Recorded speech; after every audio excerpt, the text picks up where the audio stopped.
I have never really been wearing glasses. When I was 16, I got glasses. I hated them, so I just threw them away. And when I turned 50, I thought I needed glasses for seeing better in the dark.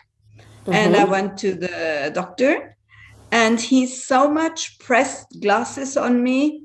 I think they're even called progressive glasses in English, because he said everybody with 50 needs glasses for reading, even if I said I don't need glasses for reading. So I just left with the decision I will never wear glasses. So I'm 63 now, and some months ago, I started really having problems with my left eye. Okay. I started having blurry vision and tears, and then it was too dry. And that's how I kind of stumbled over your offers. And I quickly figured out that it's probably more I need to relax, which helped a lot. And then I joined like the whole course.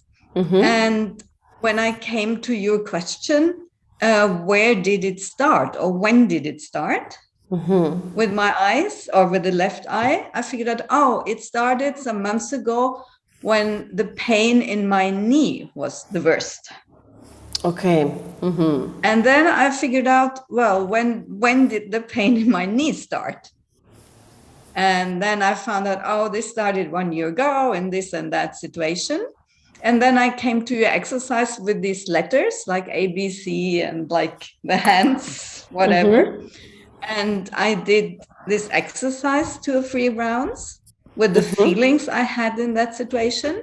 And the knee, I mean, it's not perfect, but it's much, much different and better. So it was like, yay! So your knee improved. Yay! For my knee. Yay!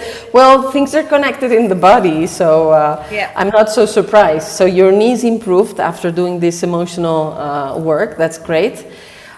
Good. And has your eye improved or not yet? What's the story of the eye? And this is one of my questions. Like, I mean, I love the exercises. I do them anyway, and I see there's a lot of improvement I can do with the exercises. My eye is not that much tears or dry anymore.